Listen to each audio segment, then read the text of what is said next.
दोस्तों, ईरान और अफगानिस्तान ये दो ऐसे देश हैं जिनमें काफी अच्छी दोस्ती थी। मगर अचानक से अभी 3-4 दिन पहले ही एक ऐसा हादसा हुआ है कि जिसने पूरी दुनिया को हैरान कर दिया है और हर उस इंसान का वहम भी तोड़कर रख दिया है कि जो अभी तक यही सोच रहा था कि ईरान और तालिबान दोस्त हैं और इनकी अंदर ही अंदर खूब पड़ती है।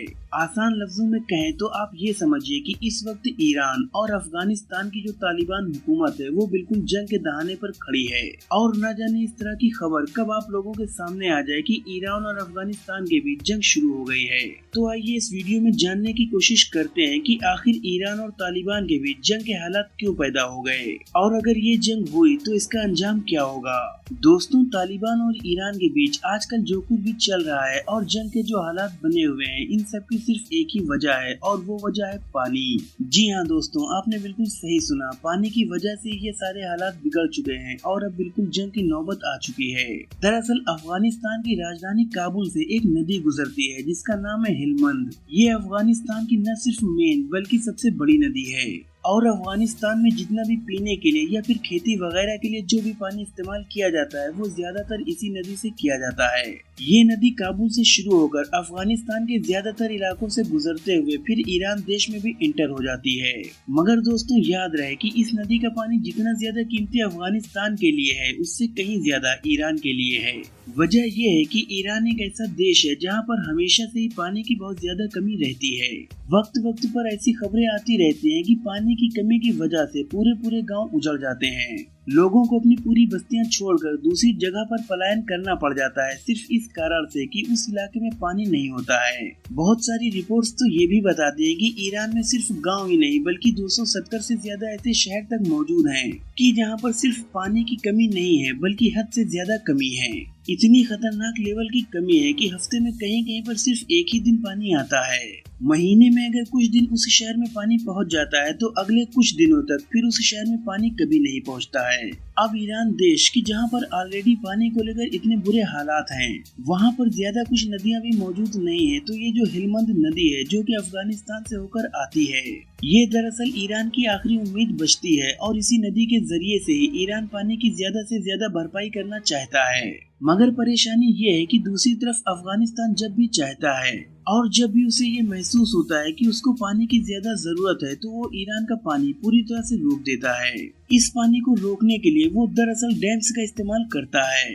कभी कभी तो सारे इंटरनेशनल कायदे कानून को ताक पर रखकर अफगानिस्तान की तरफ से ईरान का ये पानी इतने बड़े लेवल पर रोक दिया जाता है कि वो गुस्से से झल्ला जाता है। तालिबान और ईरान के बीच का जो ये ताज़ा मामला है ये भी दरअसल इसी पानी को रोकने को लेकर बढ़ता जा रहा है। पिछले कुछ वक्त से जहां एक तरफ तालिबान ईरान का बार बार पानी रोक रहा है तो वहीं ईरान की तरफ से इस पानी को छोड़ने की मांग की जा रही थी। धीरे धीरे जैसे जैसे वक्त गुजरा फिर ये मांग धमकियों में बदल गई और हद तो तब हो गई जब ये धमकियां भी गोलीबारी में बदल गईं।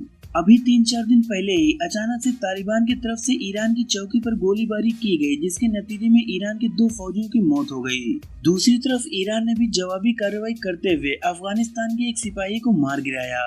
फिलहाल तब से लेकर अब तक शांति बनी हुई है और दोनों ही साइड से ये दावा किया जा रहा है कि अंदरूनी तौर पर टेबल पर बैठकर मुद्दा सुलझाने की कोशिश की जा रही है और पीस को मेंटेन रखने पर जोर दिया जा रहा है। और हम लोग भी यही उम्मीद करते हैं कि इन दोनों देशों में पीस बरकरार रहे। आखिर में बात कर लें अगर टक्कर की तो मैं आप लोगों को बता दूं कि जहां अफगानिस्तान की आबादी लगभग 4 करोड़ है तो वहीं ईरान की आबादी 9 करोड़ के करीब पहुंच चुकी है। तालिबान के पास भले ही आज के दौर में बहुत सारे लड़ाके हों और अमेरिका के वो एडवांस और पावरफुल हथियार भी हो कि जो हथियार साल 2021 में वो भागते हुए अफगानिस्तान में छोड़ गया था, मगर उसके बावजूद भी ईरान की जो ताकत है वो दरअसल अफगानिस्तान से आज के दौर में कई गुना ज्यादा है। इसके अलावा हम लोगों को ये भी याद रखना चाहिए कि ईरान एक ऐसा देश है कि जिसके बारे में ये माना जा रहा है कि वो परमाणु बम बनाने के बिल्कुल करीब है।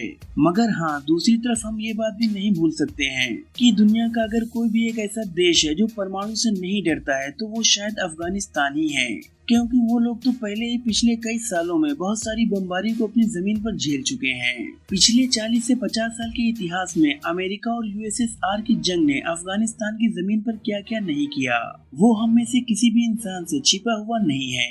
फिलहाल इन तमाम चीजों से अलग हटकर अगर हम ये बात मान लें कि जिस तरह से आज के दौर में तालिबान गुस्सा और अग्रेशन दिखा रहा है, अगर इसी तरह का ही रवैया ईरान की तरफ से दिखाया गया यानी सख्त मिजाज अपनाया गया तो शायद तालिबान कुछ नहीं कर पाएगा, क्योंकि आज के दौर में ईरान हद से ज्यादा एडवांस और ताकतवर हो चुका है।